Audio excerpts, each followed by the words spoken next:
aí, pessoal, vamos lá? Próxima questão. 46. O presidente da República poderá vetar a linha de projeto de lei aprovado pelo Congresso Nacional desde que o faça integralmente. Gente, aqui nós estamos falando de um projeto de lei. Deixa eu colocar aqui de forma clara o que acontece, qual que é o trâmite de um projeto de lei aqui de forma ordinária, tá? Nós temos uma iniciativa, pode ser iniciativa do presidente da República, ok? Pode ser uma iniciativa popular, de um deputado, não importa, mas tem alguém aqui que tem uma iniciativa. E aí, geralmente, a casa iniciadora é a Câmara dos Deputados, ok? Geralmente. Se for proposta por um senador, começaria no Senado, tá? Mas como é proposta aqui ou pelo presidente, iniciativa popular, é pela Câmara dos Deputados, que normalmente é a casa iniciadora. Perfeito. Depois da casa iniciadora, nós temos a casa revisora. Lembre-se de que o projeto de lei é só um turno, diferente da proposta de emenda à Constituição, que são 2 turnos, certo? Aqui é a casa revisora, que geralmente é o Senado Federal. Agora, quando inverter e se começar pelo Senado, aí a casa revisora seria a Câmara dos Deputados, certo?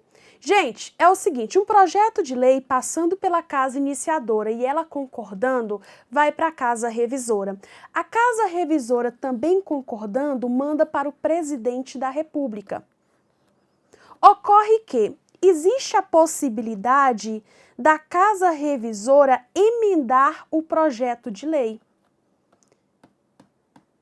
Uma emenda aditiva, por exemplo, tá? Adicionou outro artigo, adicionou aí outra informação.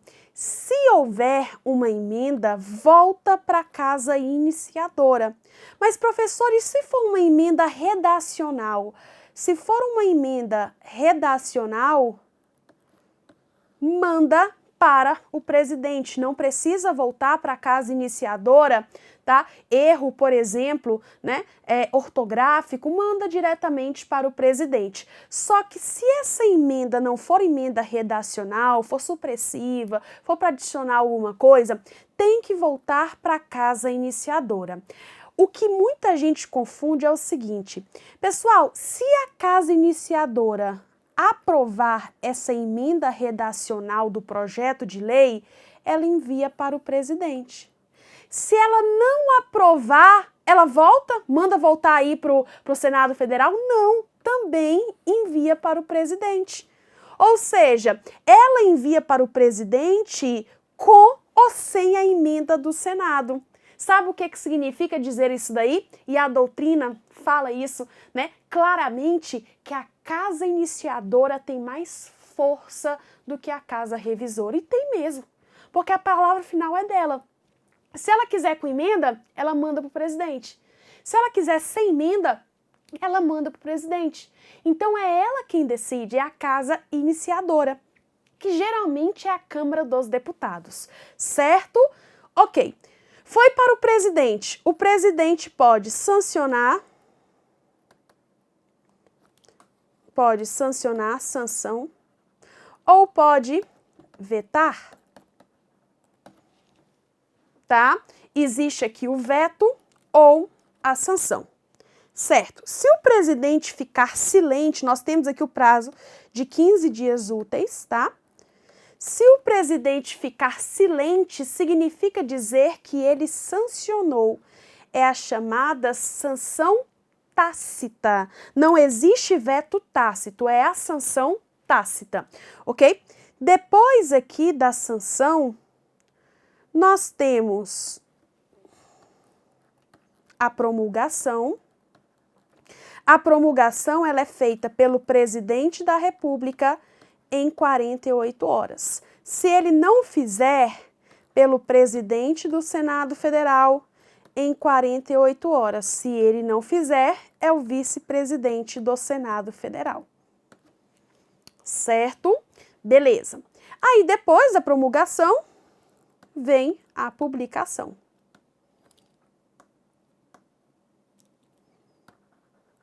Ok. Aí é o seguinte, pessoal, aqui mostrei para vocês sobre a sanção. Agora vamos trabalhar com o veto. Se o presidente da República vetar um projeto de lei, arquiva? Sim ou não? Não. O presidente não tem essa força aqui em projeto de lei, não. Não poderia o presidente vetar e arquivar, certo? Se existir o veto do presidente da República, nós temos aqui uma sessão conjunta. E outra, o presidente da República vai comunicar ao presidente do Senado Federal em 48 horas o motivo do veto. Por que que ele está vetando, certo?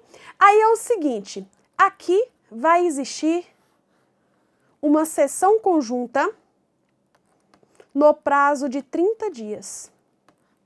Sessão conjunta no Congresso Nacional, no prazo de 30 dias para deliberarem sobre o veto, resolvendo-se pela maioria absoluta, tá? Se no caso aqui eles mantiverem o veto do presidente da República, realmente concordarem com o veto, eles mandam arquivar. Certo? Então, se mantiverem um veto, mandam arquivar. Agora, se rejeitarem o veto, se rejeitar, quer se mantiver. Aqui, se rejeitar. Se rejeitarem o veto, mandam promulgar. Certo? Promulgação do mesmo jeito aqui, ó. Então, pessoal, quem tem a força é o legislativo, que é ele quem aí, né, tem um papel de elaborar leis. Não poderia ser o veto quem arquivaria um projeto de lei. Vamos tomar cuidado com algumas coisas. O veto deve ser motivado. Outra coisa, o veto não é possível apreciação judicial sobre o veto. Tá? Não é possível apreciação judicial sobre o veto. O veto, ele pode ser parcial, sem problema algum.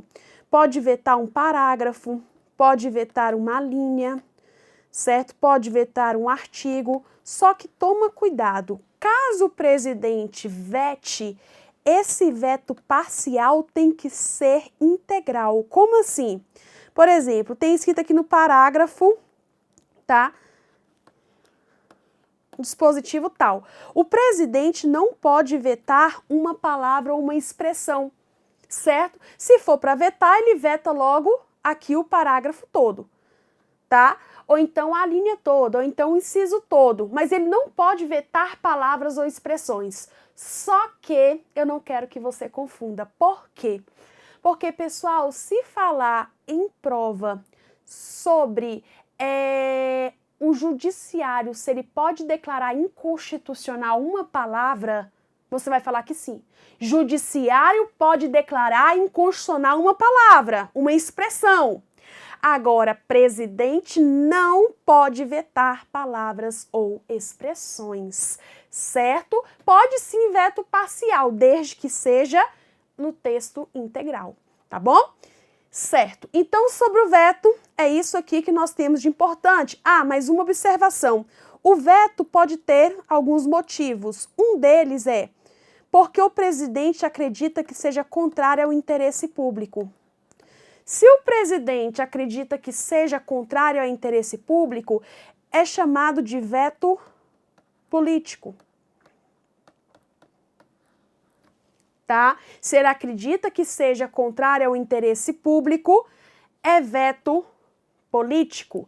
Agora, se ele acredita que é porque é inconstitucional, é chamado de veto jurídico. Então, por causa do interesse público, é chamado de veto político, porque é inconstitucional, é chamado de veto jurídico, tá bom? Então, aqui é um esquema sobre o projeto de lei. Voltando, O presidente da República poderá vetar a linha de projeto de lei aprovado pelo Congresso Nacional desde que o faça integralmente. Certo? Quer ver? 66, parágrafo 2º. O veto parcial somente abrangerá texto integral de artigo, de parágrafo, de inciso ou de alínea. Quem quiser, coloca um post-it, quem quiser faz uma anotação falando que a inconstitucionalidade, que é pelo judiciário, que é diferente, pode ser feito mediante palavras, alíneas, pode sim, tá? Uma parte de alínea, uma parte do inciso, palavras ou expressões, pode. Agora, o presidente vetando, não. 47. É vedada a edição de medida provisória relativa a direito civil ou processo civil. Pessoal, processo civil, sim. Direito civil não tem essa vedação, a medida provisória. Então, está errado, ok? Você pegar o 62, parágrafo 1º, você vai ver que é vedada a edição de medidas provisórias sobre matéria de direito penal, processual penal e processo civil. Aqui não menciona o direito civil, então não tem vedação. 48. O presidente da República encaminhou um projeto de lei ordinária ao Senado Federal. Presidente ao Senado, está certo? Não, por quê? Porque quando o projeto de lei for de iniciativa do presidente da República, é a Câmara dos Deputados, a casa iniciadora, e não o Senado Federal. Dispondo sobre a revisão geral anual da remuneração dos servidores públicos. O projeto foi aprovado pelo Senado Federal e pela Câmara dos Deputados, sendo sancionado e promulgado pelo presidente da República. Ao fim desse processo legislativo, foi publicada a Lei número 123. Considerando a sistemática constitucional, a narrativa acima descrita não apresenta qualquer irregularidade. Apresenta por quê? Porque é aqui a casa iniciadora, quando o projeto de lei for do presidente da República, é a Câmara dos Deputados sempre, ok? Então, existe sim aqui um vício, tá bom? Então, questão errada. 49. A criação, a incorporação, a fusão e o desmembramento de municípios far-se-ão por lei federal, dentro do período determinado por lei complementar estadual, e dependerão de consulta prévia, que é chamado plebiscito, às populações dos municípios envolvidos, após divulgação dos estudos de viabilidade municipal apresentados e publicados na forma da lei. Professora, está perfeito, igualzinho na Constituição. Pessoal, coloquei um pega aqui. Sabe qual que é? Eu troquei, eu inverti. Olha aqui. Aqui é lei estadual.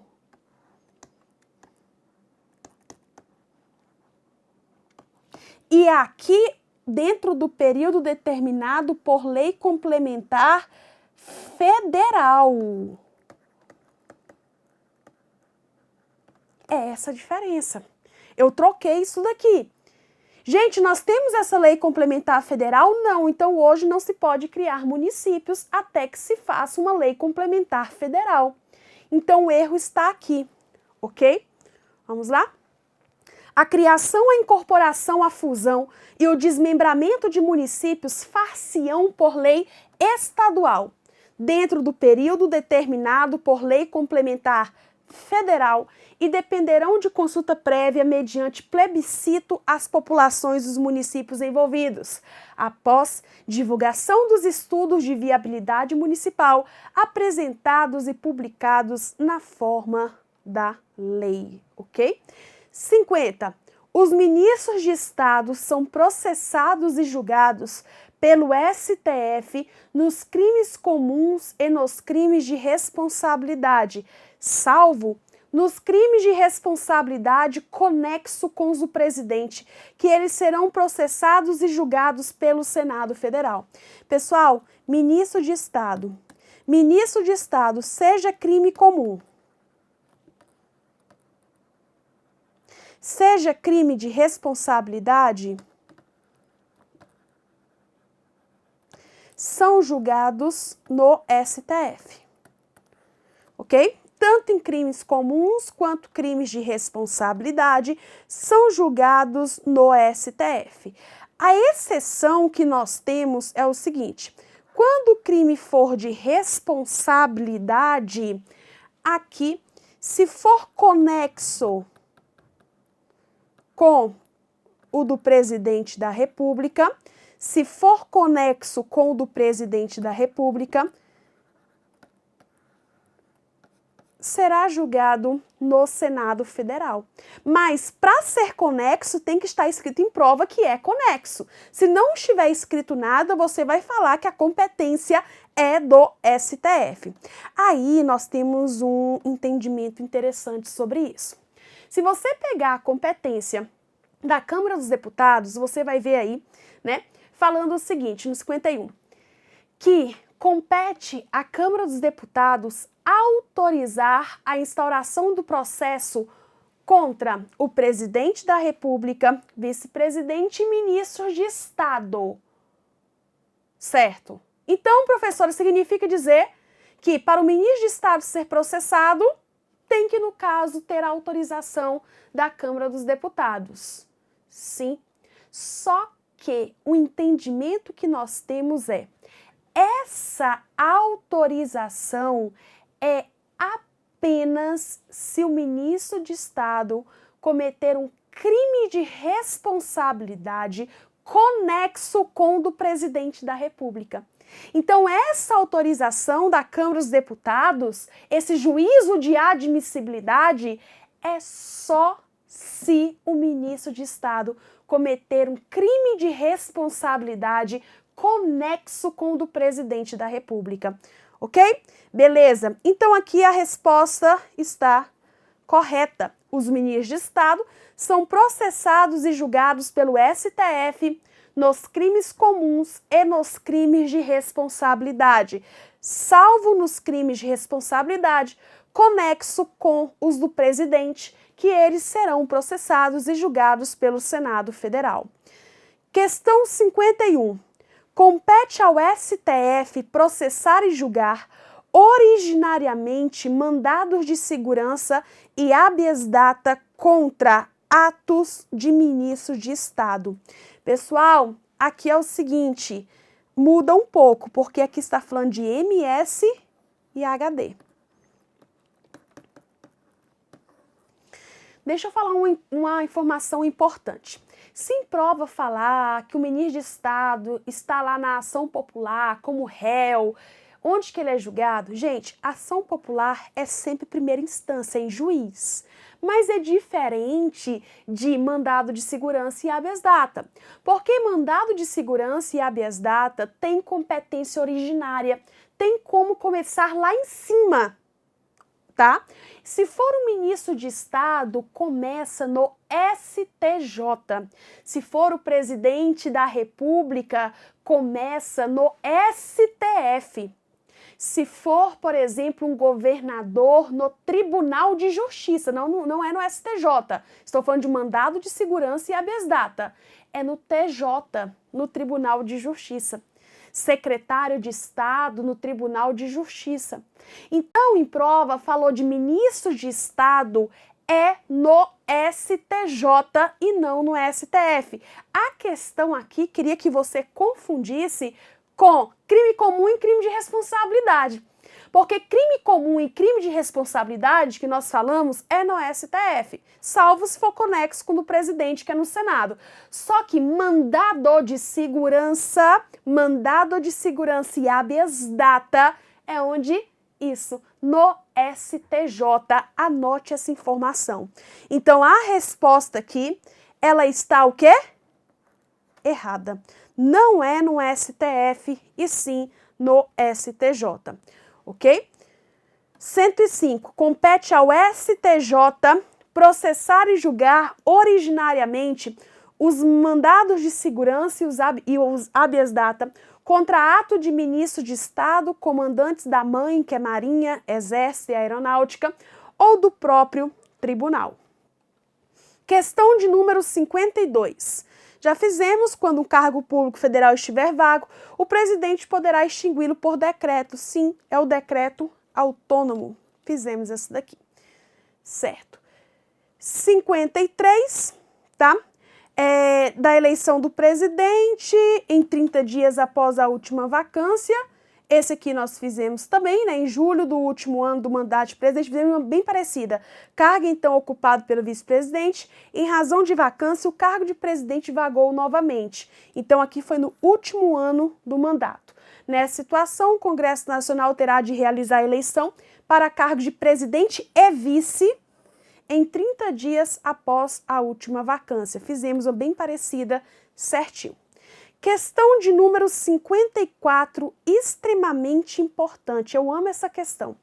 De acordo com o artigo 102, inciso 1 da Constituição Federal, compete ao STF processar e julgar originariamente o litígio entre Estado estrangeiro ou organismo internacional e a União, os Estados, o DF, o território e o município.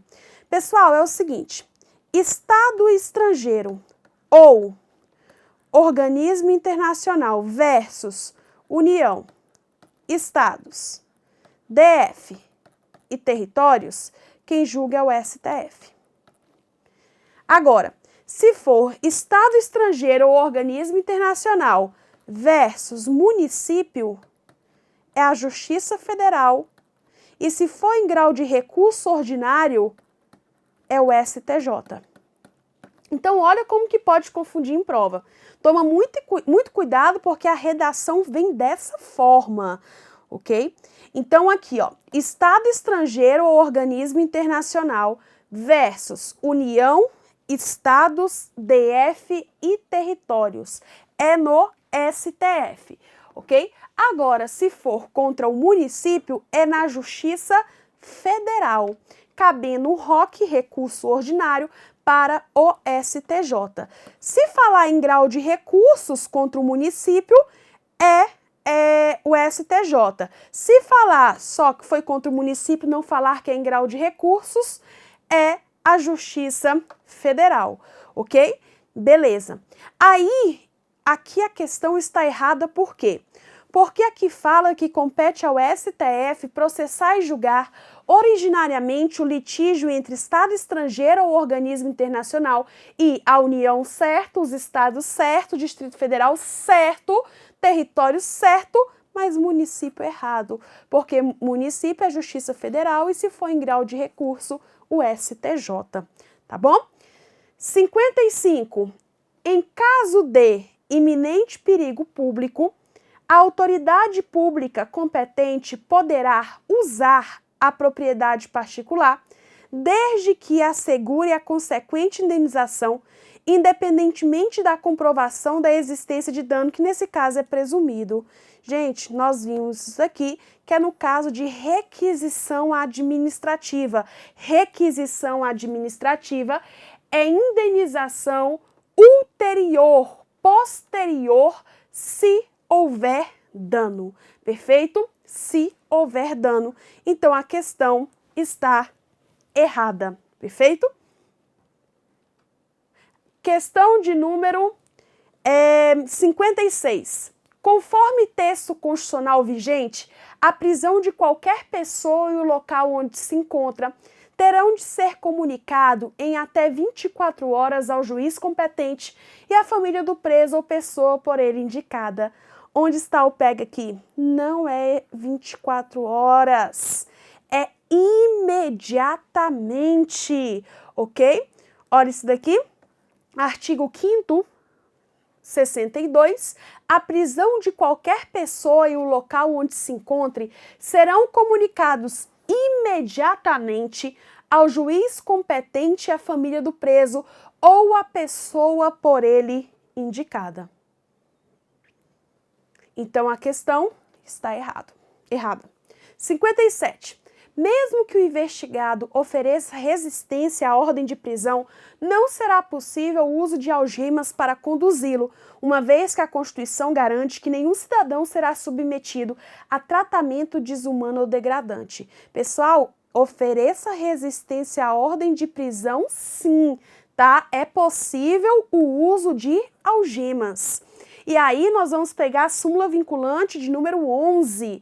Só é lícito o uso de algemas em caso de resistência de fundado receio de fuga ou de perigo à integridade física própria ou alheia, por parte do preso ou de terceiros, justificada a excepcionalidade por escrito, sob pena de responsabilidade disciplinar, civil e penal do agente ou da autoridade e de nulidade da prisão ou do ato processual a que se refere, sem prejuízo da responsabilidade civil do Estado. É possível, tá, entrar contra o Estado, né, responsabilidade extracontratual prevista no artigo 37, parágrafo 6º da Constituição Federal, ok? Então, aqui, pessoal, se oferecer resistência, risco, aí sim é lícito o uso de algemas. Então, voltando, mesmo que o investigado ofereça resistência à ordem de prisão, não será possível, errado, certo? É possível sim aqui o uso de algemas. 58. O presidente da República, uma vez recebida a denúncia por crime comum, ficará suspenso de suas funções. Da mesma forma, conforme o STF, não poderão substituir o presidente suspenso em caráter eventual aqueles que, na linha sucessória, também estejam com denúncia recebida perante o STF. Foi o que eu tinha falado para vocês do julgado. Está correto, ok? 59. Caso um grupo de profissionais decida pela criação de uma associação, essa criação independerá de autorização, sendo vedada, proibida a interferência estatal em seu funcionamento. Já conversamos também. O Estado não pode ficar intervindo na associação. É um direito de primeira dimensão, primeira geração. É um não fazer estatal. É uma liberdade, tá? Que nós adquirimos aí. Perfeito? Então, a resposta está correta. Pessoal, vamos fazer o intervalo e já já retornaremos.